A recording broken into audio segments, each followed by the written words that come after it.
Subscribe कीजिए Sandeep नौनीवाला classes को और बेल आइकन को ज़रूर दबाइए एजुकेशनल वीडियो सबसे आगे देखने के लिए। हेलो स्टूडेंट्स, संदीप नौनीवाला क्लासेस में आपका फिर से स्वागत है। और हम पढ़ रहे थे 7th क्लास साइंस से चैप्टर नंबर 4 तापमापी जो यंत्र है जिसको हम थर्मोमीटर बोलते हैं उसके बारे में आगे पढ़ रहे थे। हमारा चैप्टर चल रहा था हीट के बारे में, ऊष्मा के बारे में। तो उसके बाद फिर हम और आगे पढ़ेंगे। तो चलिए आगे बढ़ते हैं।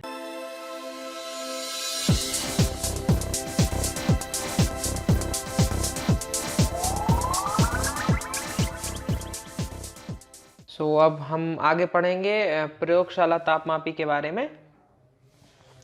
कि प्रयोगशाला मतलब जो लेबोरेटरीज वगैरह में जो यूज़ होता है, जैसे यदि किसी चीज़ का टेम्परेचर आपको नापना है तो वो आप कैसे नापेंगे। तो नॉर्मली हम प्रयोगशाला तापमापी का उपयोग करते हैं। तो आगे हम इसके बारे में पढ़ेंगे। हम अन्य वस्तुओं के ताप कैसे मापते हैं, मतलब जैसे अब ह्यूमन टेम्परेचर तो आपने पता कर लिया कि कैसे मापेंगे, जो मतलब थर्मोमीटर के द्वारा। तो अब उसके अलावा यदि आप कैसे मापेंगे, तो ऐसा ही एक तापमापी प्रयोगशाला तापमापी है। आपके अध्यापक इस तापमापी को आपको दिखाएंगे। इसे ध्यान से देखिए और तथा इसमें मापे जा सकने वाले अधिकतम और न्यूनतम तापमान को नोट कीजिए। मतलब आप जिसमें कम से कम और ज़्यादा से ज़्यादा आप इसमें देखेंगे।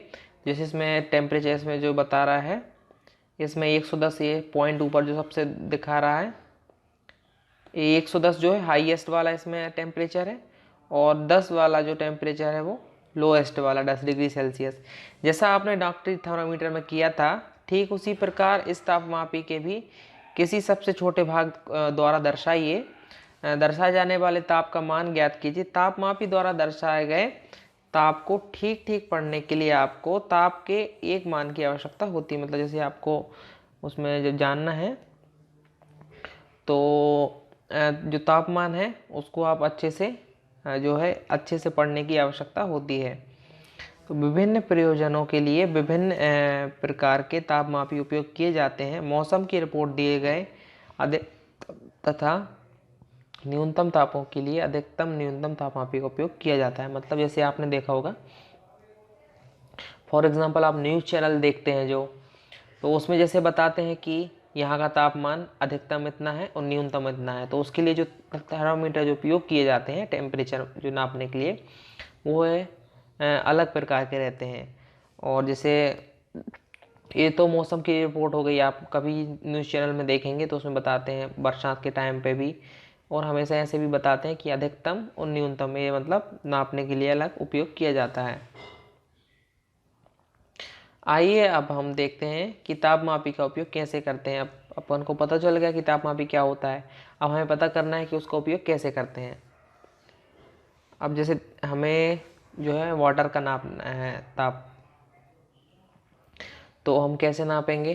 तो जैसे इसमें एक देखो यहाँ पे दिखा रहे हैं जो बीकर में, ये बीकर में पानी ले लेना है, और आप जैसे ही डिप करेंगे थर्मामीटर, तो जो पारा है वो ऊपर चढ़ने लगेगा। अब नॉर्मल टेम्परेचर रहेगा तो उसमें तो कुछ भी नहीं होगा, लेकिन यदि ज़्यादा गर्म रहेगा तो पारा आपका ऊपर चढ़ जाएगा। किसी बीकर अथवा मग में नल का थोड़ा सा जल लीजिए, मतलब थोड़ा सा अपन को पानी ले लेना है, और तापमापी को जल में इस प्रकार डुबोइए कि उसका बल्ब जो है जल में डूबे रहे, लेकिन वो बर्तन की तली से दीवारों से टरपस ना करे। मतलब आपको ध्यान देना है कि जो इसका मरकरी वाला जो एरिया है, मतलब जहाँ पे ये बल्ब इसको बोलते हैं, ये पानी में ही डिप होना चाहिए। आप ऐसा नहीं करेंगे कि उसको जो आपका बीकर है उसमें नीचे लग जाए।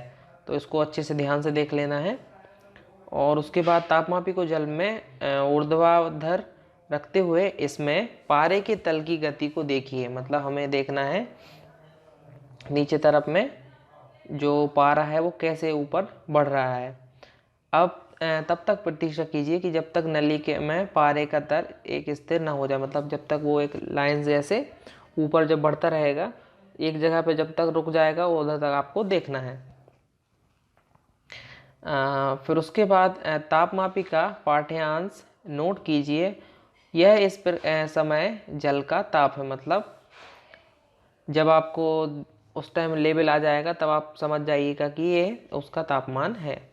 कक्षा में विभिन्न विद्यार्थियों द्वारा मापे गए जल के ताप की तुलना कीजिए और इस प्रकार माप में विभिन्नताएं, मतलब जब आप भी बहुत सारे लोग एक चीज़ को करते हैं तो उसमें थोड़ी बहुत भिन्नता आ जाती है। तो अब जैसे आप करेंगे और आपका दोस्त करेगा तो अलग अलग थोड़ा बहुत डिफरेंस आ जाता है। प्रयोगशाला तापमापी का उपयोग करते समय डॉक्टरी थर्मामीटर का पाठ्यांश लेते समय बरती जाने वाली सभी सावधानियों के अतिरिक्त निम्नलिखित सावधानी भी बरतनी चाहिए। मतलब जो बहुत सारी हैं, आपको सावधानी उसमें रखना पड़ता है। जो हमें कोई सा भी, यदि आप टेम्परेचर नापने के लिए आप थर्मामीटर यूज़ कर रहे हैं तो आपको कौन कौन सी चीज़ें केयर करनी है उनके बारे में हमें यहाँ पे पढ़ेंगे। तो जिसमें बता रहे हैं तापमापी को ऊर्ध्वाधर रखना चाहिए, तिरछा नहीं, मतलब आपको सीधा ऐसे रखना है, तिरछा बिरछा नहीं रखना है। उसके बाद तापमापी का बल्ब चारों ओर से उस पदार्थ से घिरा होना चाहिए जिसका ताप मापना है और बल्ब की दीवारों से नहीं छूना चाहिए, बर्तन की दीवारों। जैसे अब आप पानी जो है, पानी ऐसा रहेगा तो आपको पानी में बस डुबाना है चारों तरफ, मतलब डूबा रहे। ऐसा नहीं कि आप जो पानी आप जिस चीज़ में रखे हुए हैं उसमें भी टच हो तो उसमें नुकसान हो सकता है आपके थर्मामीटर को।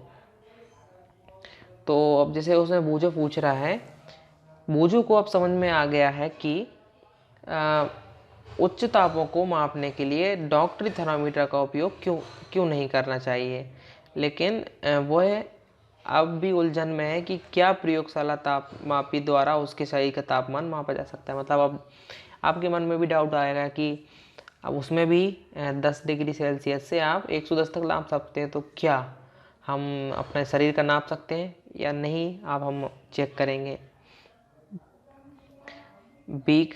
किसी बीकर या मग में थोड़ा जल गर्म जल लेना है। मतलब आपको थोड़ा सा उसमें उबाल लेना है या फिर मतलब आप हल्का सा हीट कर लेंगे अपने जल जो है पानी को। तापमापी के बल्ब को जल में डुबोइए, पारे के तल के स्थिर होने तक प्रतीक्षा कीजिए। जब पारे का तल स्थिर हो जाए तो ताप नोट कीजिए। मतलब क्या करना है, आपको साथ में ऐसे पीछे लटका देना है और आप जब लटका देंगे तो आपको देखेंगे कि ये जो पारा है वो बढ़ता जा रहा है और एक टाइम तक रुक जाएगा। जब तापमापी को जल से बाहर निकालिए और ध्यानपूर्वक देखिए कि अब क्या होता है। क्या आप देखते हैं कि जैसे ही तापमापी को जल से बाहर निकालते हैं पारे का तल गिरने लगता देता है। जब आप गर्म करते जाएंगे तो पारा बढ़ता जाएगा। जैसे ही आप तापमापी को थर्मामीटर को बाहर निकालोगे तो जो पारा है वो धीरे धीरे नीचे आता है। तो इसका मतलब क्या, जैसे देखो इसे बता रहे हैं, जब पारे का तल नीचे गिरने लगता है इसका अर्थ यह है कि किसी प्रयोगशाला तापमापी द्वारा ताप का पाठ्यांक तभी नोट करना चाहिए जब उसका बल्ब जल या वस्तु में रखा जाए जिसका ताप मापना है। मतलब आपको यदि नोट करना है तो आपको उसी में डूबे डूबे ही आपको नोट करना पड़ेगा, क्योंकि जैसे ही आप बाहर निकालेंगे तो क्या होगा, पारा तुरंत नीचे आने लगेगा, क्योंकि जो एटमॉस्फेयर मतलब जो रूम का टेम्परेचर होगा उसके हिसाब से पारा जो उसमें एडजस्ट हो जाएगा। इसलिए यदि आपको किसी जल का मतलब ठंडे पानी, गर्म पानी, कुछ भी आपको लिक्विड जिसका भी आपको टेम्परेचर निकालना है तो उसके लिए आपको उसी में डले हुए एक स्थिर जब आ जाएगा तब आपको वहाँ पे नोट करना पड़ेगा। स्मरण कीजिए कि अपने शरीर का ताप मापते समय आपको पाठ्यांक नोट करने के लिए थर्मामीटर को मुंह से बाहर निकालना पड़ता है। क्या तब आप प्रयोगशाला तापमापी को अपने शरीर का ताप मापने के लिए उपयोग कर सकते हैं। मतलब आप इसे पूछ रहे हैं कि जब जैसे मतलब हम जो मुंह के नीचे, जीभ के नीचे रखते हैं टेम्परेचर नापने के लिए थर्मामीटर, जब उसको बाहर निकालते हैं तो क्या उसके बाद हम चाहें तो जो प्रयोगशाला में जो यूज़ किया जाने वाला तापमापी है उसे हम रख सकते हैं। तो स्पष्ट है कि प्रयोगशाला तापमापी का उपयोग इस प्रयोजन के लिए सुविधाजनक नहीं है। डॉक्टरी थर्मामीटर को मुंह से बाहर निकाल लेने पर पारे का तल नीचे या ऊपर नहीं होता है।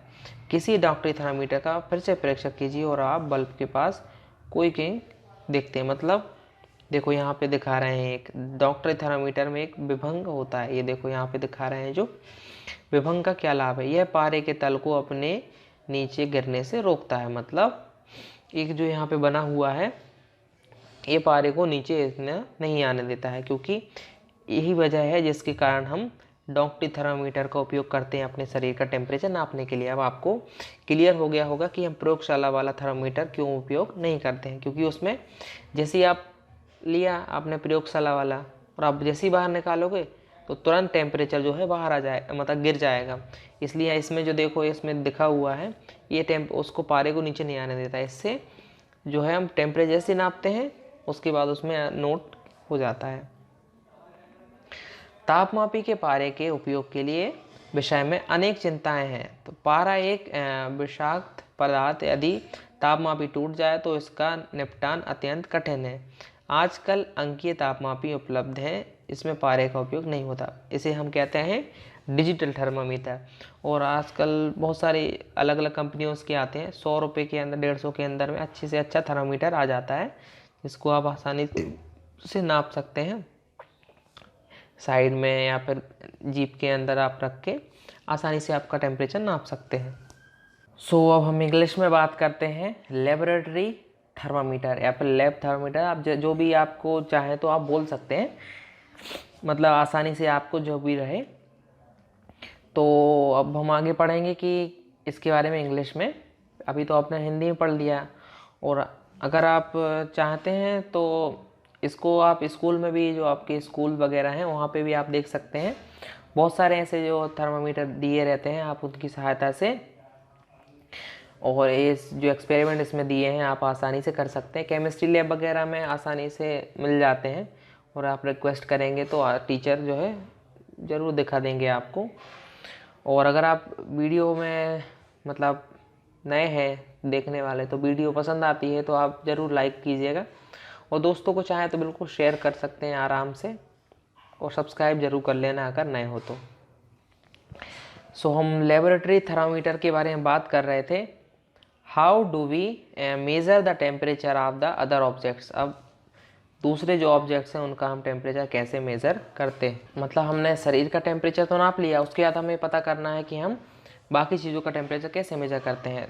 There are other temperatures and one such thermometer is known as laboratory thermometer. मतलब ऐसे बहुत सारे जो हैं अलग अलग टेम्परेचर नापने के लिए चीज़ें उपयोग की जाती हैं, जिनमें से एक हम यूज़ करते हैं जिसका है नाम लेबोरेटरी थर्मामीटर। तो हम चाहे तो आप टीचर से भी मंगा सकते हैं, तो लैब्स वगैरह में उपयोग होते हैं। And different types of thermometers are used for different purposes. The maximum and minimum temperature of the previous days reported in the weather reports are measured by the thermometers called the maximum minimum temperature। ये एक अलग प्रकार का जो है thermometer है, जिसको हम बोलते हैं मिनिमम और मैक्सिमम थर्मामीटर। ये क्या है, ज़्यादातर जैसे आप न्यूज़ वगैरह में भी देखते हैं, जो वेदर्स हैं, जलवायु और जो मौसम की जानकारी उसके लिए इनका उपयोग किया जाता है। And look at the carefully at the note of the highest and the lowest temperature it can be measured. यहाँ पर आप देख सकते हैं ये 110 यहाँ पे दिया हुआ है, और नीचे तरफ में आप आसानी से देख सकते हैं यहाँ पे, मतलब मिनिमम जो है ये तो आपको ज़्यादा दिख रहा है, लेकिन 10 से 110 डिग्री सेल्सियस तक इसमें दिया रहता है। The range of the laboratory thermometer is generally from 10 degree Celsius से 110 डिग्री सेल्सियस। आप जो देख रहे हैं आप लोग के लिए क्वेश्चन है, ये तो रेंज हो गई किसकी, लेबोरेटरी थर्मामीटर की। तो आपको बताना है जो बॉडी का टेम्परेचर नापने वाले जो थर्मामीटर है उसकी रेंज कितनी होती है। कमेंट में आप चाहे तो बता सकते हैं। यदि आपने पुरानी क्लास नहीं देखी तो आप पुरानी क्लास देख लीजिए, उसमें बताया है कितनी रेंज रहती है। As you did in the case of the clinical thermometer, find out how much a small division on this thermometer reads. You would need this information to read the thermometer correctly। मतलब आपको thermometer की जो information है उसके अच्छे से जानने के लिए इन सब चीज़ों की आवश्यकता पड़ती है। तो let us learn how this thermometer is used, मतलब कैसे थर्मामीटर जो उपयोग किया जाता है उसके बारे में हम यहाँ पे पढ़ेंगे। Take some tap water in the beaker और अ मग, मतलब आप थोड़ा सा पानी ले लीजिए नल से, कोई लेबोरेटरी में जब आप जाएंगे, प्रयोगशाला जो कहते हैं, वहाँ पर आपको आसानी से जो है मिल जाएगा। Dip the thermometer in the water so that the bulb is immersed in the water but does not touch the bottom of the side of the container. आप जैसे जो भी कंटेनर ले रहे हैं, फॉर एग्जांपल यदि हम बात करें तो एक कंटेनर हो गया, तो यदि आप जैसे डिप करेंगे तो आपका जो डिप थर्मामीटर का जो डिप रहेगा, आप उसका बल्ब है सिर्फ पानी में टच होना चाहिए, और टच नहीं मतलब पानी में डूबा होना चाहिए, ऐसा नहीं कि आप इस बॉडी में जो है टच हो रहा है। उसके बाद हमें क्या करना है, observe the movement of mercury in the thermometer. अब जो मरकरी है उसमें धीरे धीरे ऊपर जाएगी, जैसे पानी का जो भी टेम्परेचर रहेगा वैसे बढ़ेगी। Wait till the mercury thread become steady, मतलब एक आपको लाइन पर वेट करना है जब ये मरकरी जो है मूव होना यहाँ से बंद हो जाएगा। सो उसके बाद हमें फिर क्या करना है, आपको उतना टेम्परेचर नोट कर लेना है। This is the temperature of the water at the time, compare the temperature of water recorded by each student in the class. आप चाहें तो अलग अलग टेम्परेचर उसमें नाप सकते हैं। अब यहाँ पे बूझो है जो इसमें यहाँ पे पूछ रहा है कि यदि हम इन सब चीज़ों का टेम्परेचर नाप रहे हैं तो क्या हम अपने शरीर का भी नाप सकते हैं। तो इसके जो क्वेश्चन को आप चाहें तो कैसे मतलब हाँ नाप सकते हैं या नहीं नाप सकते हैं, उसके बारे में हम यहाँ पे बात करेंगे कि take some hot water in the beaker और a mug and dip the thermometer in the water. मतलब आपको थोड़ा सा गर्म पानी ले लेना है या फिर आपको गर्म पानी करते जाना है। तो जैसे ही आप उसमें उसके बाद थर्मोमीटर में जो आप डालेंगे उसमें गर्म पानी में, तो जैसे आप देखेंगे जो पारा है वो धीरे धीरे ऊपर चढ़ने लगेगा। And wait till the mercury thread becomes steady and note the temperature. Now take out the thermometer from the water. Obviously carefully what happened now. पहले तो आप उसमें टेम्परेचर नापेंगे, उसके बाद जैसे ही आप बाहर निकालेंगे फिर देखेंगे कि टेम्परेचर क्या है, धीरे धीरे जो क्या है पारा नीचे आने लगा जैसे ही आप बाहर निकालेंगे। So do you notice that as soon as you take the thermometer out of the water, the level of the mercury begins to fall, and this means that the temperature must be read while the thermometer is in water। मतलब जैसे ही आप उसमें अंदर डालते हैं गर्म पानी में टेम्परेचर ऊपर बढ़ने लगता है, उसके बाद जैसे ही आप बाहर निकालते हैं टेम्परेचर नीचे गिरने लगता है। तो इससे मतलब हुआ कि जब आप उसमें अंदर रखे रहेंगे तब आपको टेम्परेचर उसमें नोट कर लेना है। तो ये क्या बताते हैं कि अब आप अपना टेम्परेचर ले रहे हैं तो हम लगे लगे तो टेम्परेचर लेते नहीं, जैसे ही हम बाहर निकालेंगे टेम्परेचर उसमें से गिरने लगेगा। तो उसके लिए क्या होता है, जैसे आपने देखा होगा थर्मामीटर जो है उपयोग होते हैं बॉडी को मेजर करने के लिए, उसमें बीच में एक किंक होती है, जैसे इसमें बता रहे हैं observe a clinical thermometer again do you see the kink near. यहाँ पे देखो मोड जो है यहाँ पे दी हुई है, आप चाहें तो डॉक्टर से उनके पास जाके ये देख सकते हैं कि जो किंक है रहती है कि नहीं रहती है। तो ये क्या काम करती है, जैसे लेबोरेटरी वाले थर्मामीटर्स क्या है पारा नीचे गिर रहा है तो हमारे शरीर का टेम्परेचर हम नापेंगे, यदि पारा नीचे ना गिरे उसके लिए यहाँ पे किंक बनी रहती है, जिससे हम आसानी से जो अपना टेम्परेचर है मेजर मतलब अपने जीभ के नीचे से यदि आप निकाल के ऐसे देखेंगे उसके बाद फिर आप आसानी से देख सकते हैं कि कितना पारा है। सो ये डिफरेंस है कि हम लेबोरेटरी वाला थर्मामीटर अपने बॉडी के टेम्परेचर को नापने के लिए उपयोग बिल्कुल भी नहीं करते हैं। And there is a lot concern over the use of mercury in the thermometer. Mercury is a toxic substance or is very difficult to dispose or if thermometer breaks। मतलब कई बार क्या है थर्मामीटर टूट जाते हैं तो मरकरी मतलब बहुत ज़्यादा टॉक्सिक है और मतलब बहुत सारा कई बार नुकसान भी कर सकता है। यदि जैसे यदि जो अपना थर्मामीटर टूट गया तो आसानी से वो है डिस्पोज नहीं होता है, तो उसके लिए फिर क्या है आजकल नए मतलब जो थर्मामीटर हैं वो डिजिटल रूप में आ गए हैं। डिजिटल वाले आप जैसे जीभ के नीचे रखते हैं तो उसमें एक बार बीप आने लगती है, उसके बाद फिर आप आसानी से देख सकते हैं कि इसमें कितना टेम्परेचर है। सो आप टेम्परेचर कैसे नापते हैं, मतलब किस चीज़ से नापते हैं, तो आपने पता कर लिया कि प्रयोगशाला लेबोरेटरीज़ में कौन सा उपयोग होता है, उसके बाद हमारे बॉडी के लिए कौन सा उपयोग होता है। सो आप भी चाहें तो ये परचेज़ कर सकते हैं क्योंकि घर में तो हमेशा लगता रहता है और ऐसे खेलने के बस 100 रुपये के अंतर में आता है तो आप आसानी से ले सकते हैं। और नहीं भी चाहें तो फिर आपके लेबोरेटरी वगैरह में हो सकता है, तो आप आसानी से देख सकते हैं कि कैसे टेम्परेचर नापते हैं, और डॉक्टर से भी आप पूछ सकते हैं कि सर हमें भी चेक करना है। सो अब आगे हम बात करेंगे ऊष्मा का स्थानांतरण।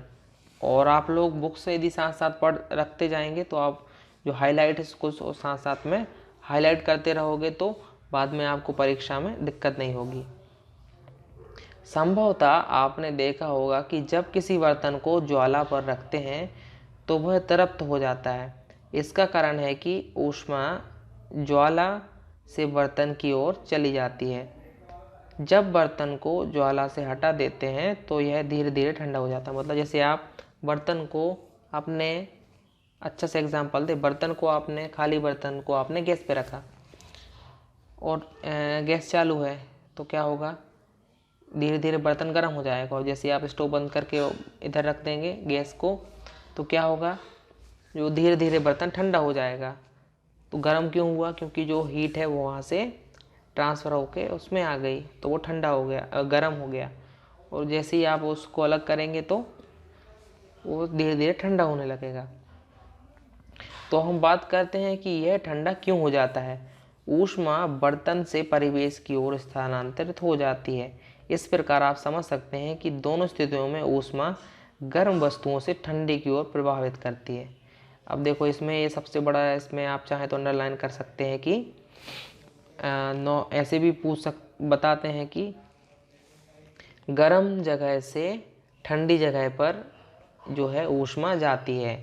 मतलब जैसे बर्तन गर्म है, बाहर का टेम्परेचर ठंडा है, तो जैसे ही आप गैस बंद करेंगे तो वहाँ से उसको आग बिल्कुल नहीं मिलेगी, तो जो गर्म से जगह से ठंडी की तरफ जाने लगेगी।